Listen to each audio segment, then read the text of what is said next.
Hello to any and all who watch this. Hope your day's lovely. But let me just start out saying the people I feel, the people that I intend this to connect with, the feeling I get,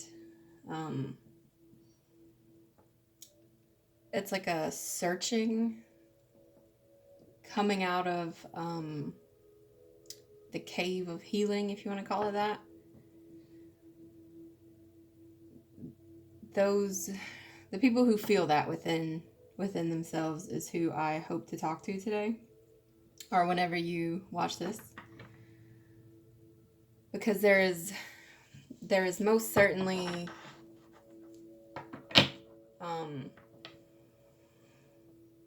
a healing force that I feel wants to spread out and to be accepted where it hasn't always.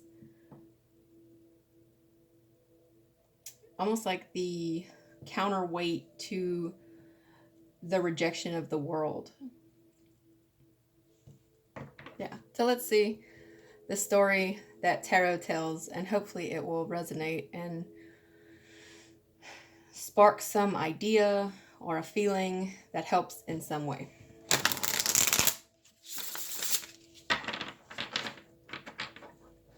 So to help connect to that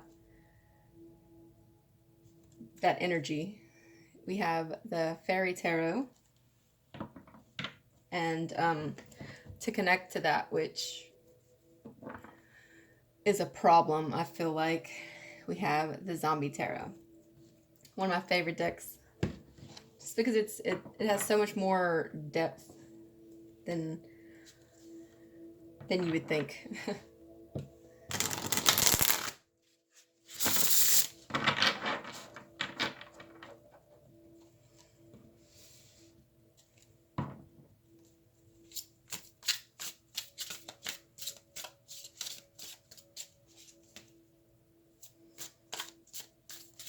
Actually, I think I want to start with the problem first. We'll save that guy.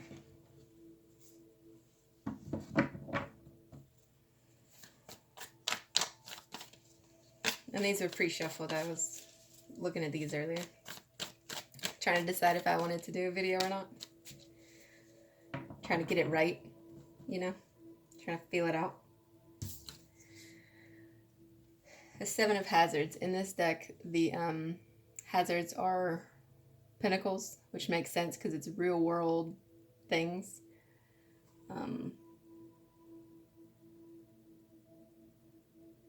In this deck in particular, it's putting effort into whatever you're putting it into, and then waiting on the results, calculating them almost, writing down what happens when I do this, what happens here, trying to make a way in the world is what that feels like.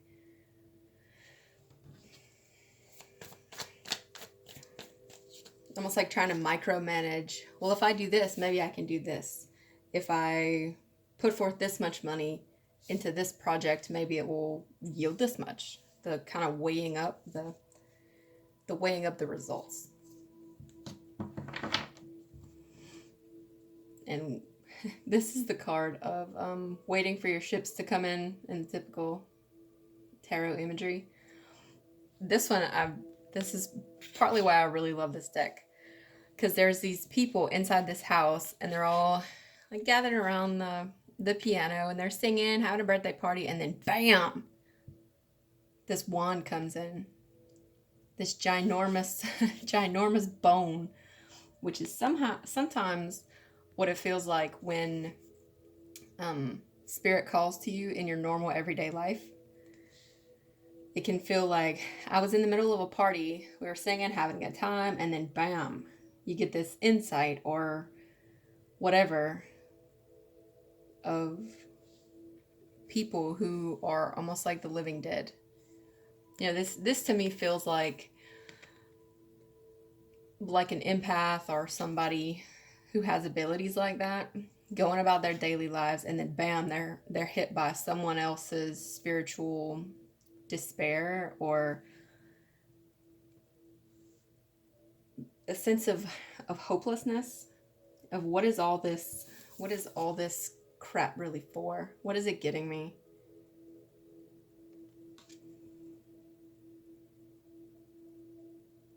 Like a discontent with the doldrums of like daily life.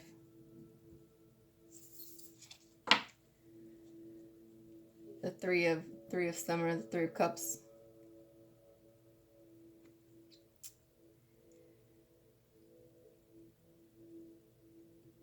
What this card is saying to me today is,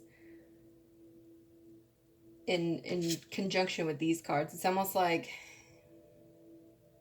on the weekends you can go and have fun and play with your friends, sort of thing. Splash around. You can even have really, really wonderful times, really beautiful times in nature, hiking, just a really good time. Almost like the party up here, you know. It's a good time. It's a laugh. It's good stuff, but it's all kind of shallow. It all has a very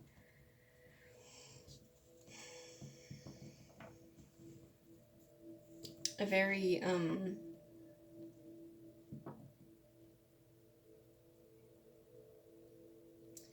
know really what word I would use for that. Shallow doesn't seem the right word, because it does touch the heart, but it's just not very meaningful. It's almost like the words he writes on a clipboard.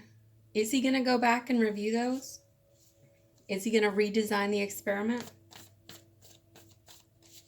I feel like getting one from this. This is a little deck. I just drew like symbols. I'm kind of just playing with it. Drew little symbols on it. But it was calling to me, so let's see what it has to say. This card is actually based on a dream I had. And in the dream, I was taken by an angel, like way, way, way, way out in space. And there was this river, this upward from above me, there was this river of red energy, just the purest, most beautiful red energy. And the angel invited me to step into the pool where it gathered at the bottom of the waterfall, this energy fall, whatever you want to call it. And it was like I was bathing in this purifying redness. It's almost like a root chakra cleanse type thing. And then when I felt so much better, felt so much more myself, my true, authentic, cosmic, spiritual self, there was this lion. And I moved away from the waterfall, and the angel took me. Like they were partners in this red healing thing. And this lion was just kind of sitting there. And I had this desire in my heart to pet it, to feel its fur, to touch it. And the angel said, go ahead, ask its permission and pet it. It'll give it to you. And so, without asking, with words, with just with my heart, with my energy, with my spirit, whatever you want to call it, I got permission. I asked and got permission. In the same way, the lion related to me that it was okay, all energetically, all spiritually. And then I touched its fur, and I could almost, like in that very root chakra, red, real physical world way, I could feel its fur. And it wasn't as soft as you would think. It actually was kind of rough. But that's sort of what this is talking about. This is the softness you would kind of hope to feel if you were to pet a lion, because it's such a magnificent, majestic creature.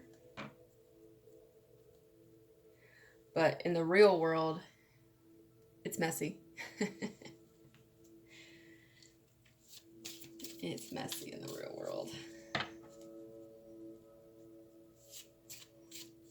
And the roughness is not a bad thing. The dark and scary wood that we walk down, which leads to a very dark and deep, very long tunnel that there is light at the end of. It's kind of rough. It's not Three of Cups sunshiny and rainbows.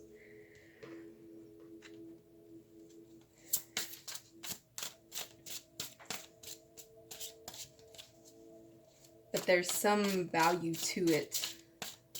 There's, like the lion, if it was a kitten's fur, it wouldn't have lion value, if that makes sense.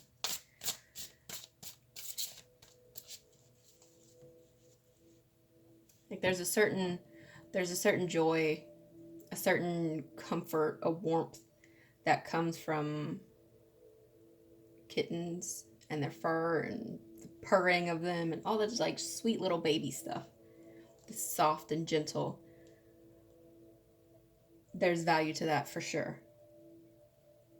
But there is absolutely value, an equal amount of value, in the roughness of the full-grown male lion's mane. And that's a metaphor for our lives. You know, there's value in the good times had with friends and family, the parties, the singing, the cutting of cake, the Thanksgiving kind of thing. But there's also value in the discontent. Yeah. We don't know how, maybe. Like, how is it possible to get value from something that's so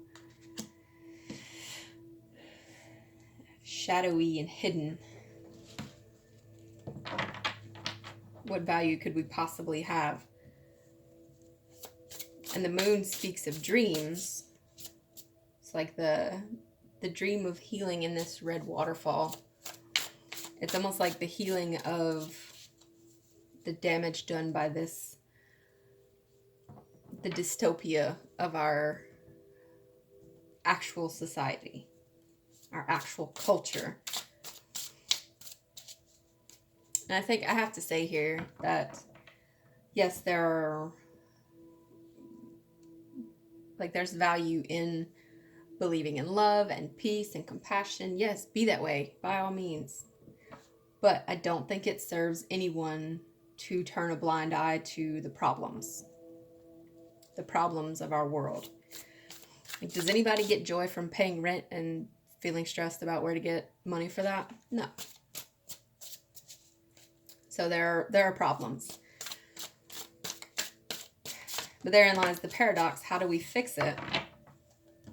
How do we fix it? The hermit. We can't just run from it. We can't just hide from it. But paradoxically, because that seems to be what my life is about at the moment, is enjoying the paradox of everything. The only way to fix it is for all people involved to become enlightened in a way to the fact that it's not working this way. There are very, very serious problems. And that is the truth.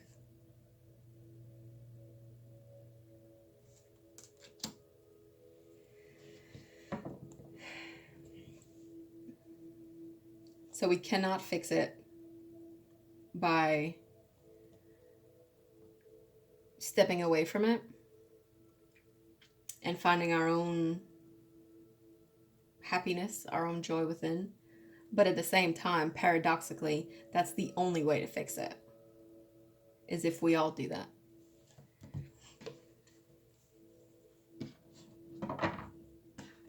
if we forgive each other and realize that the way that we all feel is important. And we can't get ahead by stepping on, we can't rise above by stepping on other people. Like, and and when I say this, I mean like government officials, CEOs, people who design advertising, people who make products, who set prices, the people who get ahead in life, they seem to get ahead in life by a certain amount of not caring how other people feel the effects of their choices. Wow. Speaking of not caring how one's choices affects everyone else,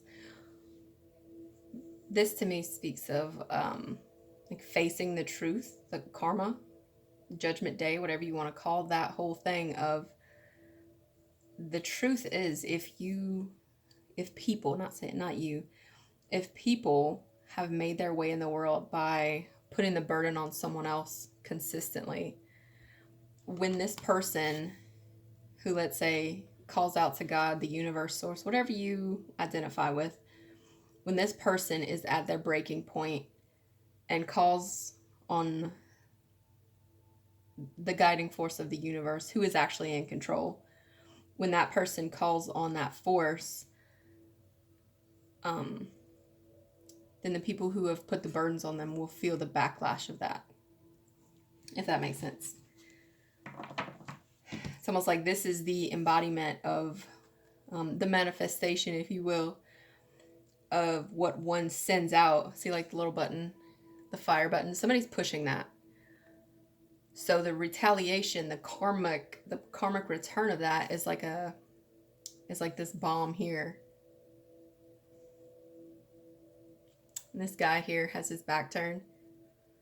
He's like the one whose job it is to set the coordinates or whatever. He's a part of it too. He's not innocent in all this, even though he himself actually does feel some burdens from it. Quite a bit, I'm feeling. This to me feels like the entrapping cycle of money, our capitalist society that unfortunately is spreading throughout the whole globe. Kind of being trapped in that and not wanting to be a part of it. Not wanting to be a part of it because it doesn't sit right with the soul, because it causes wounds of the spirit.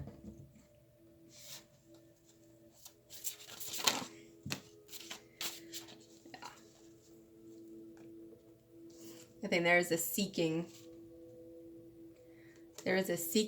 of victory over all of this, to try and find that which feels pleasant. The Ace of Cups is about true love, following your heart's desire. You know, the thing that actually touches your heart, that moves a person. I think there is a need, there's a call for victory. There's a need to find, not just to seek, but to find.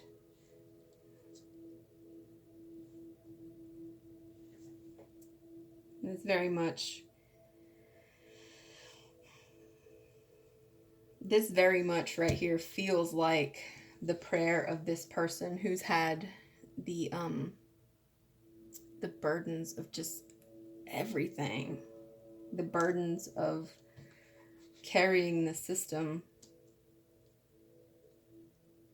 the weight of the world.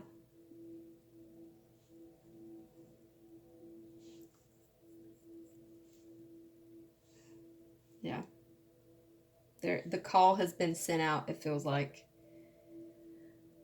And now the waiting. Now the waiting for the hammer to fall, is what it feels like.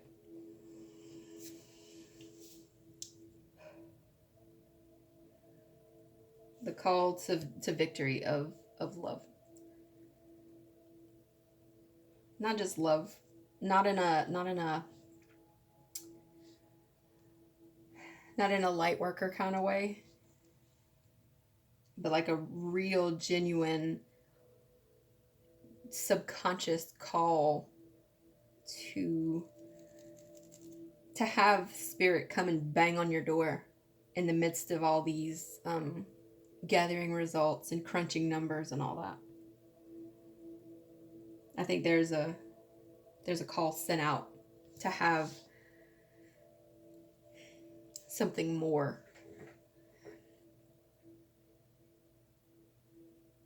A calling for the light at the end of the tunnel, to be able to be in that. Okay, I've been in the tunnel for a very long time, and now I'm ready to be in the light at the end of it and just see what's out there. Because as of right now, it's a mystery. Complete mystery what's out there. Okay. I think we need to get one oracle card to kind of give us an idea of what next. What should we focus on?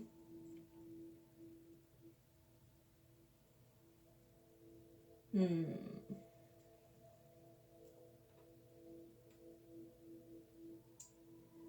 don't need to use anything too fluffy.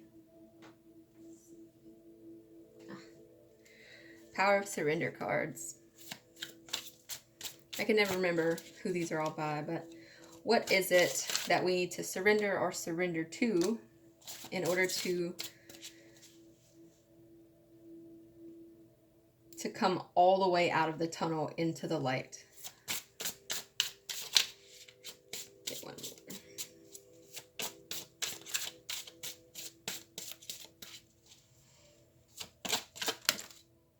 Okay.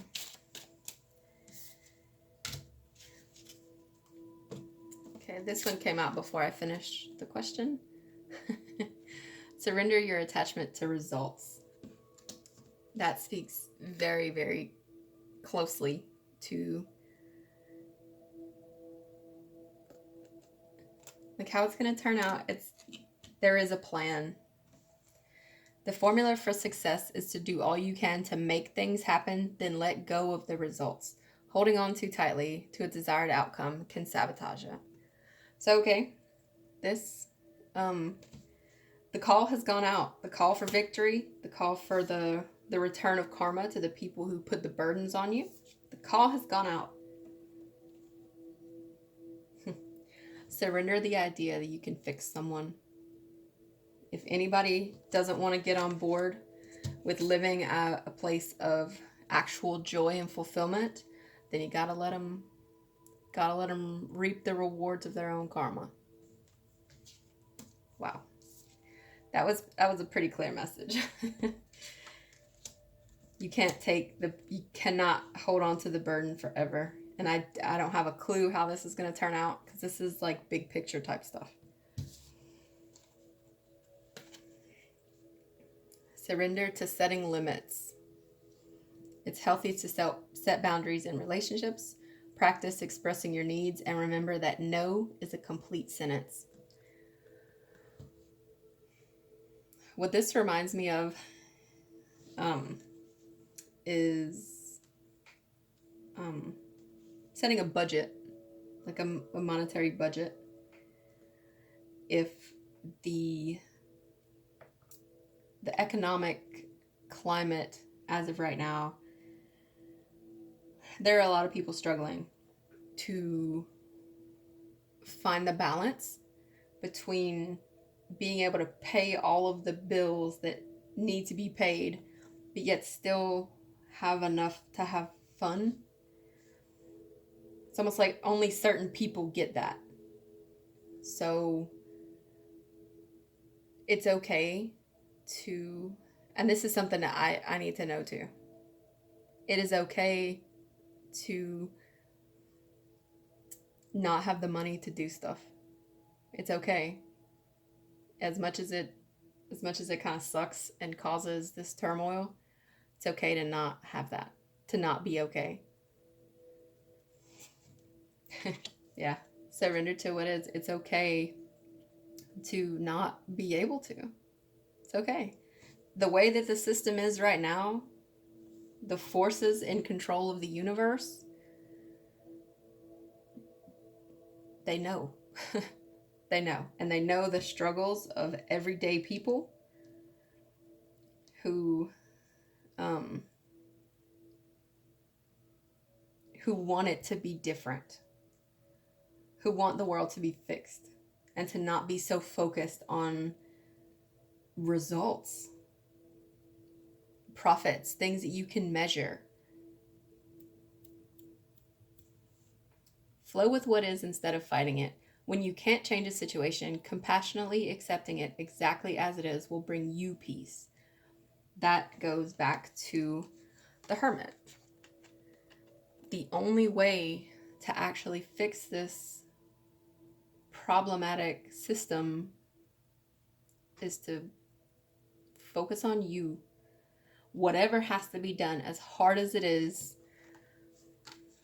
as difficult as it is to bear the burden of it all, that's exactly what needs to happen for each and every person who is a part of it. We're all connected. We're all connected. We're even connected to the cosmic lions and the angels and the waterfalls and the stars. From the tiniest little particle, tiniest little microbe, to the biggest nebula in the cosmos. All of that. All of it. The macro and the micro, it's all one piece. It's one thing made up of tiny little infinite particles. So the results, we don't have to catalog them and collect them for them to happen. I feel a trust. If you have to drop all your burdens, then that's okay. Because Spirit will send. It's like a need to trust that Spirit's not gonna let you down if you pray in whatever way you feel the prayer, in whatever way you open to that force that is there, then it's almost like victory is assured, if not for the entire world, then at least for you. And that is the end of the story for today. Hope you have a good one. Take care.